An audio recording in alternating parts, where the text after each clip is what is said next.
Terrain Minerals, we're a West Australian-based company. We've got one asset in Queensland. We're concentrating our gold project, or gold-silver at the moment, at our Smokebush. There's 4,500 metres, 19 holes RC due in September. There's not much of September left. This picture's from our project. I think this hole, we're not using rainbow targeting, but it is a pretty good picture. We did get 22 metres at 2.71, so not a bad result. We put that out the other day because we had a cleansing statement we had to issue, unfortunately. Well, it's good, we raised some money. Standard disclaimer. Why Terrain Minerals? Stewie just said that for us. So our Smokebush project, so we just the holes pending. We've also got an area there. We're doing some IP over at Wildflower. Now, IP has turned this project around. We've been here for 4 or 5 years trying to figure out what's going on. I think we now know what's happening, which is quite exciting for our shareholders. We've also got a gallium project which sits in sand on 27 square kilometres at Smokebush as well, at Lara Lane, which is in a different type of geological setting, which I'll talk about. And Curtin and the WA government's funding a MET study at the moment. That'll be due in December. We've also got a Billawheeler copper project and our Kalindi lithium project. Now, these are 2 projects we've got that have taken 2 years to get granted. They've only just come online. As a junior, you need a pipeline of projects, and it's taking longer and longer to get things granted these days. So they've just come online. We're getting organised to get on the ground there. And we've got a rare earths project as well, but that's also got some MET getting done as part of the Curtin study. As you can see, our breakdown of projects here, our Billawheeler and our Kalindi are up on the top end. Our Smokebush project's just out of Geraldton. We're now surrounded by Capricorn. They've just bought Warradar, who's our northern boundary. We've got 2.6 billion shares in issue. The top 300 holders own 92% of the company. So even though there's a few out there, we've got 1,300 shareholders, so we're not the standard train wreck. We've got a pretty good group of investors. Our board is myself, Jason McDonald, who's an ex-broker and mining lawyer, and Johannes Lynn's a Singaporean director from a very high, wealthy family. And Benjamin Bell's had some success with Ausgold and a few other companies in making discoveries, so he's on our team and doing some pretty good work. So our Smokebush project, 350 kilometres north of Perth, a lot of old infrastructure in the area, some potential for some milling opportunities. We had some pretty successful drilling. We've got no love from the market. Let's look at $7 to $8 million market cap. It's a bit disappointing. I'm hoping the next set of results might change that. So they're coming shortly. We've started here, and you can see in the map, there's Monza and Lightning. Basically, Monza up through there's a big fluid system. It's coming from the Mount Mulgine intrusive unit. That's been coming up, probably pumping fluids for millions of years. It's been pushing up there. We've been drilling that corridor. We're getting some nice results. We've now did some IP, and we found that nice big red dot there. We've put a couple of holes in it. Every hole to date's been 6 grams. We've re-honed, and we got 11 metres at 6 and 43 silver. And a couple of days ago, we got 22 metres at 2.71. So I think we're getting a handle on it. We've now, our model's sort of changing a little bit. Those couple of pink areas coming through, we think they're dolerites. So big sponges. So I think this is just starting to open up and getting exciting. That's a cross-section of the Monza structure. We think that might be the side of the dolerite. We're chasing it down depth. You can see those red dots. These are the holes that are coming. A lot of our holes, and you'll see in another slide, are targeting potentially multiple structures that are emerging out of the IP. So multiple lenses. We've still got some assays pending here. If you have a hard look at that and come and see me, I'm happy to walk through it, but there's some really nice silver grades coming out of here. There's a lot of VMS in the area. Golden Grove's north of us, and Capricorn's Mount Mulgine's to the south. This is another one of the Monza Lightning drilling. The red holes are our drilling. You can see we're targeting some pretty long holes there.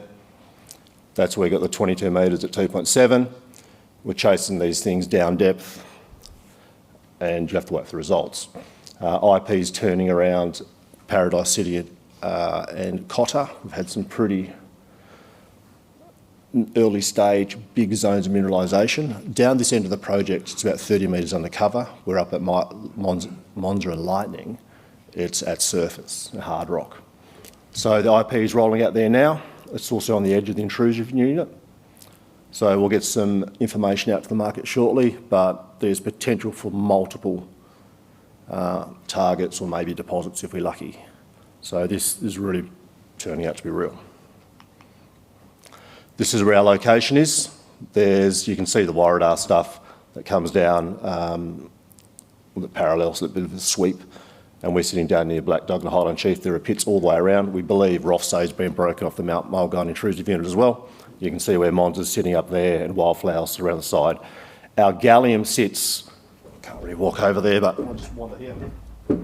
Sits just sort of in here. And I'll talk about that in a second.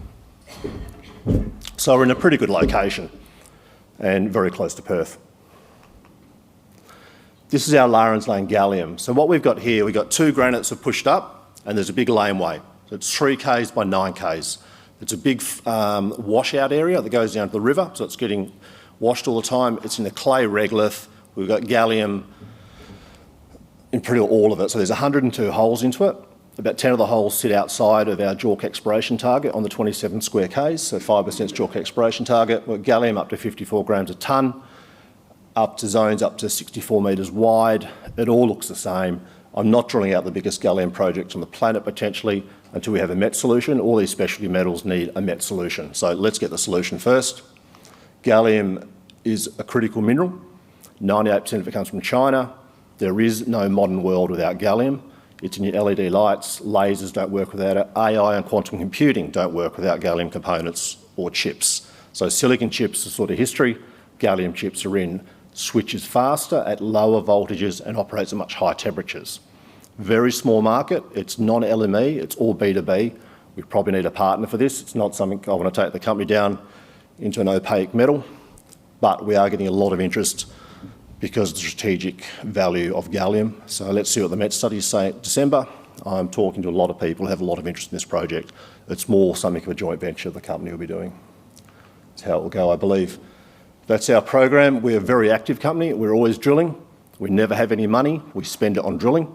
We have a little office and we're active. So we're getting organised to go and do some more drilling up at Lightning and Monza.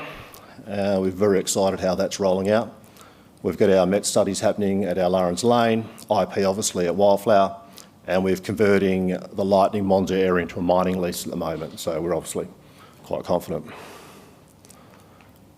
Billawheeler project. So my geo Ben's had this for 15 years and 2 other companies. It's been dragged through. He's made discoveries elsewhere, never got to it. We've pegged it, picked it up. It's now granted. It's got porphyry, massive sulphides, epithermal systems all over it. There's 7 walk-up targets. We're trying to get to it, but we're busy elsewhere. It's a really nice package of land. North of Krakow hasn't really had much done to it, mainly because in Queensland it's all been about coal. So there's a lot of information on our webpage on it. You're welcome to have a look. So there's our location map just out of Rockhampton. Just jump through that, so we'll be on the ground there shortly. But the highlights, as I've been banging on about, is really our Lightning results that are coming shortly in September. So watch out for those drill results. They could be quite exciting. Wildflower IP and now Lawrence Lane. So they're our main projects, and we're basically working and bringing the other projects onto line cheaply. Our Kalindi lithium project sits up in the Pilbara. It's about 90 k's out of Port Hedland. Lithium is on the nose, but the big end users are talking to us. There is need for supply. If you've got a big factory, you need to keep it full. Mum and dad investors aren't really that interested. We're in a good location. SQM's one of our neighbours, Pilbara Minerals close by. The interesting thing here, I guess, and the takeaway is that Wildcats, Tabba Tabba and Bolt Cutter on that major structure. You can see that tectonic structure. That's about 3 metres undercover on our ground. We're doing some soils in there shortly. We've got 15 k's of this. It keeps going up into our other tenements that aren't granted yet. So it's quite an exciting project. And so it's taken 2 years. FMG had it since about 2008 and didn't get it granted for whatever reason. I've got it granted. There's been a lot of objections, a lot of work to get them granted, but that's just the nature of the game these days. So that's coming. You can see where it's located. The 2 dark ones are at our ground and the lighter pink ones are the ones that are still coming, but I suspect they'll be granted in the next couple of months. So everyone's in agreement. We've got good relationships with everyone up in the Pilbara, which is good. And our Lort River, look, this project is in the back end of our portfolio. It might pop out and disappear. It's a rare earths project. We found the second intrusive unit in the Albany Fraser Belt, did VTEM, drilled some conductors, typically didn't come in, but we did find some very high-grade NdPrs. This is a part of the MET study as well, and I'm a big believer that rare earths all about metallurgy. So let's see what the MET studies come, but they are pretty good results. We're doing a VTEM regolith map at the moment, so the intrusive unit is probably 3 by 5 Ks, so potentially around the edge. It's a bit different sort of geological setting to everything else in the southwest of West Australia, which I question if it's ever going to work, but maybe a little bit different. So that's Terrain Minerals. Please come and see me. I'm just out here and happy to have a chat with anyone who wants to have a talk, and it's pretty cheap at 7 million market cap. Thank you.